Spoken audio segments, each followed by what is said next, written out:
Despite plenty of speculation going around about Dwight Howard and his potential NBA comeback in recent days, Warriors GM Mike Dunleavy has made it official that they decided not to sign the 18-year veteran after setting up a meeting with him last week. Instead of locking up the final 2 roster spots, the Warriors decided to entertain more options and keep it open ahead of the training camp to maintain roster flexibility. With a loaded front court consisting of Kevin Looney, Draymond Green, rookie Trace Jackson-Davis, Dario Saric, and Usman Garuba, the Warriors clearly have no minutes to spare for Dwight, which is why pulling the plug on him at this moment is a no-brainer. But with this said, did the Warriors make a major mistake of not signing the 3-time Defensive Player of the Year? Or did they make the right call on this one?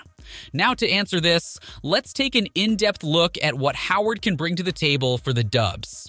Although his last pro season might be considered a big joke to some, Dwight flexed his guns and just dominated the T1 League in Taiwan, where he averaged 23.2 points, 16.2 rebounds, 5 assists, and 1.2 blocks to prove that he can still play at a high level.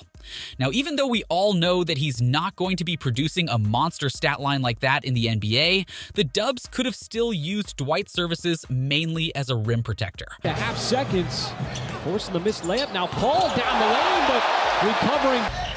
Pistons have only 4 points over the Lakers turnovers tonight.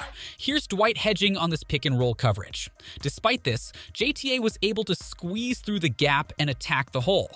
Now, even though he got beaten off the dribble, Dwight was able to recover on this one and just destroyed JTA with a monster rejection.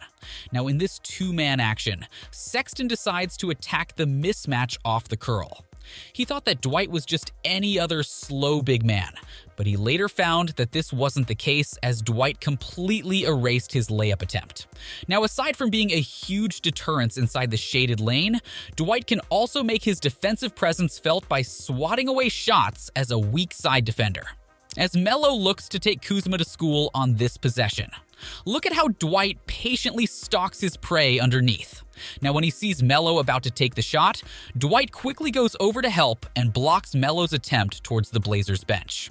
And because of his massive size and 7'5" wingspan, Dwight can also disrupt passing lanes by simply sticking out his long arms. Howard's impact on defense is truly undeniable, and to prove my point, he's actually virtually tied with Anthony Davis in terms of defensive rating the last time Dwight played for the Lakers during the 2021-22 season.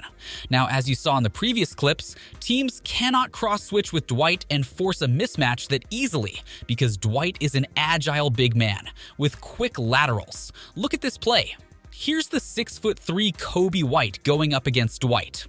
Now, even though White has the clear speed advantage, Dwight can stay with him all the way through, and he just smothered him until the end, which he caps off with a nasty rejection. The Warriors were 25th in the league last season in blocks. Meanwhile, Howard averaged nearly 3 blocks per game twice in his prime and nearly 2 per game for his entire career, 1.8. Now, in addition, the Dubs were just ranked 14th in the league in terms of defensive rating and giving up points in the paint last season. These are just some areas in which Dwight could have provided the Dubs a little bit of help, and aside from playing defense. He could have also given the Dubs a huge boost in the rebounding department. Game tonight, he's been so solid and efficient all the way through, but turnovers have been the one bugaboo for him. Mitchell, great ball movement. Fox had that one go halfway down and out. In case you're unaware, the Dubs were ranked 14th last season in offensive rebounding, and what's even worse is that the Dubs lagged at the 16th spot when it comes to second chance points.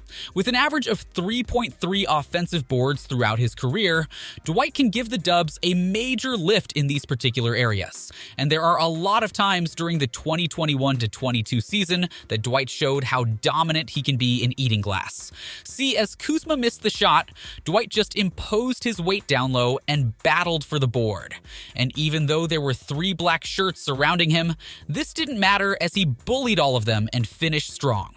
Now, in transition attacks, Howard also loves to do trail jobs. Here, after Braun misses the layup, Dwight is there to clean up his mess with authority. And since he's that big, undersized power forwards, we're having problems boxing him out. And in this play, Dwight just used his raw power to put it back in. Anyways, ball movement has been the mantra for the Dubs, and surprisingly, Dwight can throw a nice pass and make some nice plays when the need arises. You can see right here that Dwight is positioned at the elbow. Now, as soon as Kuzma curls, Dwight sets a slight brush pick to free up Kuzma momentarily, and this allows Dwight to find Kuzma as he cuts to the rim. Now, check out his unselfishness in this fast break attack. LeBron delivers a nice pass here, and with this wide open, Howard could have just gone directly to the rim and slammed it down. However, Dwight then drew two defenders, and the gravity that he created freed up AD underneath for an easy two. With the Dubs leading the league in points scored off the screen, Dwight will surely have no problem blending with them as he tallied an average of 4.5 points in screen assists. And with his size and presence, the defenders of either Clay or Steph will definitely have a hard time hounding them because they always have to fight through the screen set by Dwight. Now lastly, I think the addition of Dwight Howard can give the Dubs a legit front court threat that can score on the roll and on the block. See, here's the Lakers executing a Spain action as Monk and Dwight engage in a two-man game. Augustine sets a back pick to Dwight so he can roll to the rim. With a clear airspace above him, Dwight showed his athleticism to convert the alley-oop. And even though the Kings iced the pick and roll here, Dwight just kept step by step with Monk here. And when the right opportunity showed up, Dwight just quickly went up there and gently laid it in. The Warriors were third to last in the league when it comes to points in the paint with 44.9 a ball game. And if ever the Dubs decide to change their mind and pick Dwight, this number will go up with Dwight's ability to score inside coming from a variety of angles. There were too many whistles the other night. Let's just put it that way. That one's LeBron on the push. LeBron goes all the way in, blocked by Craig, and the Danny Green. They're getting pounded on the board. alley-oop to Howard. Anyways, the other reason why the Dubs gave him a hard pass is that they probably know what they'd be getting in Howard, which is why they're keeping their slots open to look for other potential candidates. Now, although the door seems to be closed for Dwight as of the moment, the Warriors can still reconsider Dwight right after training camp if they are unable to find the right personnel that will fit in and complete their lineup. But regardless of whether he ends up signing with the Warriors or not, there's a high chance that other contending teams might sweep him up because even at 37 years old, Dwight proved that he's still a serviceable big man as he can still make an impact on both ends of the floor and provide quality minutes whenever he gets an opportunity to play.